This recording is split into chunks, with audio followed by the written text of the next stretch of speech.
Rasulullah. Apa Allah kata, apa Rasulullah kata. Hang kata bukan agama.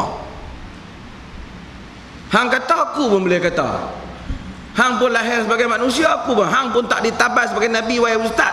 Aku pun tak ditabar oleh Nabi.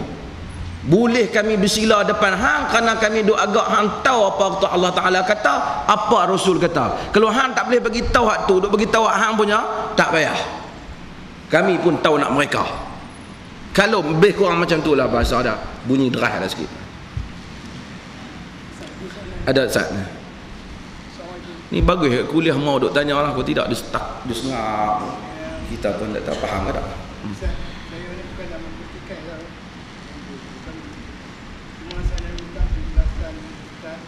Tentang apa yang Ustaz sebutkan tadi, bahawa orang Kristian dia lebih dulu kepada orang Islam.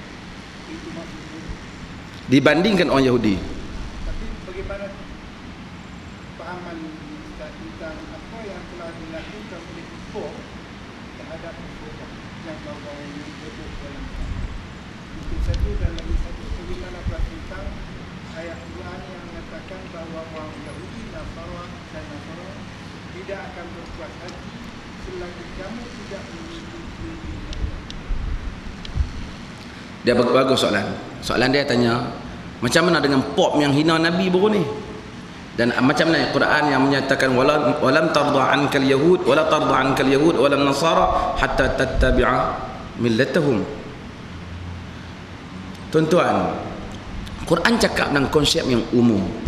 Secara perbandingan, orang Yahudi lebih, orang Kristian lebih dekat untuk sayang pada orang Islam lebih pada orang Yahudi. Orang Kristian lebih dekat. Quran sebut secara umum. Tapi ada tak di kalangan orang Kristian tu yang keras kepala? Ada. Orang Islam pun ada keras kepala. Tak nanti orang Kristian. Ada orang Islam hak jenis tak mau terima kebenaran? Ada. Begitulah pop dan selain daripada pop. Secara agama memanglah di atas dasar agama Yahudi dan Nasara memang nak suruh kita ikut mereka. Macam mana kita pun tak puas hati dengan mereka, melainkan nak suruh mereka mesti ikut kita. Itu konsep umum.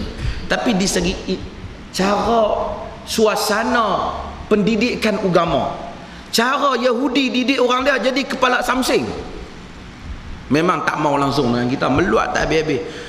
Pop dia buat salah tu, walaupun kita marah kat dia, tapi dia minta maaf. Walaupun kita tahulah layak politik dia, tapi minta maaf. Tapi kalau era Sharon ke apa, jangan haraplah dia minta maaf. Kalau Israel, jangan haraplah dia minta maaf. Walaupun pop tu mungkin ada politik dia ke apa, tapi menunjukkan dari segi walaupun Yahudi ni sikit keras kepala yang amat. Kristian ni banyak, adalah Kristian yang zalim macam Bush, macam Blair, macam Richard the Lionheart, macam semua tu ada lah. Tapi artinya kalau dia ambil 10 orang Yahudi, 10 orang Kristian, kita dakwah pada Islam, siapa yang lebih dekat nak terima? Orang Kristian. Orang Kristian. Sebab tu banyak kita dengar orang Kristian masuk Islam. Susah kita dengar orang Yahudi masuk Islam. Susah kita masuk Islam. Allah Allah. Sama. Last. Dalam semayang misalnya, bacaan bismillah tu dia Fatihah saja atau surah dia baca Fatihah, dia baca bismillah.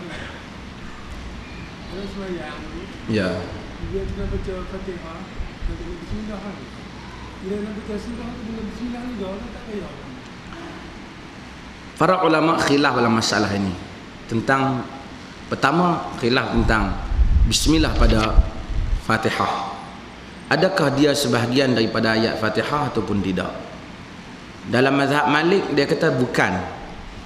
Fatihah itu bermula dengan Alhamdulillah, bismillah tak termasuk. Inilah pendapat Imam Malik.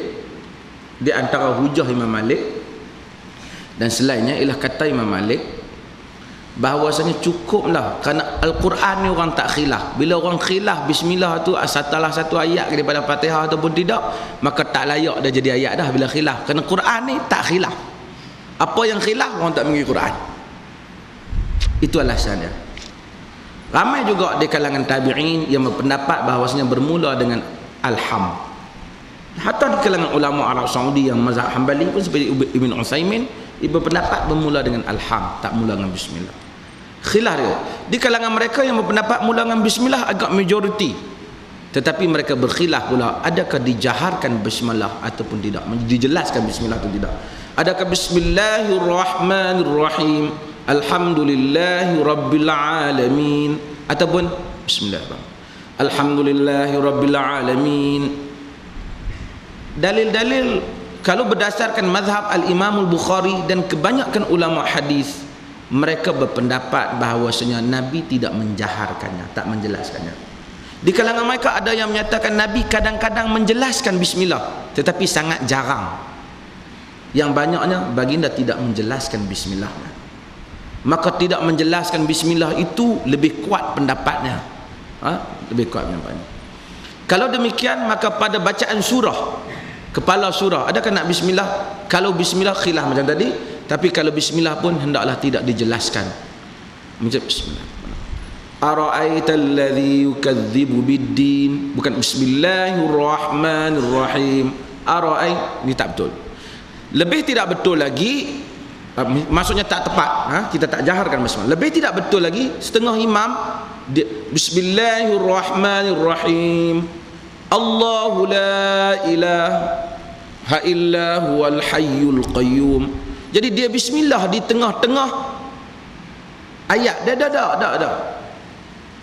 Di sana Quran tak suruh bismillah. Quran suruh apa? A'udzubillah, fasta'iz billah. Maka kita minta a'udzubillahi minasyaitan. Itu pun secara sir. Bismillahirrahmanirrahim.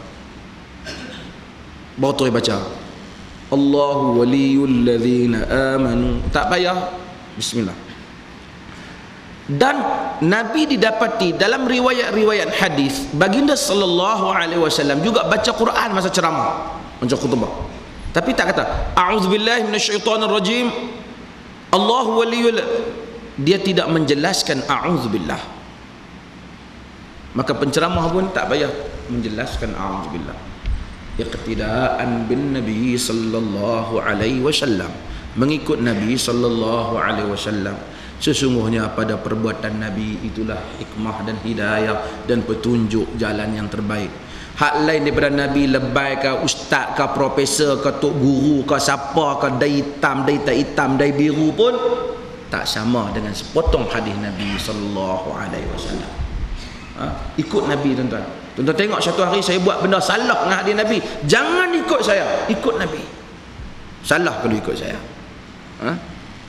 Ini kaedah agama. Jangan terpengaruh, jangan ekstrim dengan tokoh, ekstrim dengan sunnah.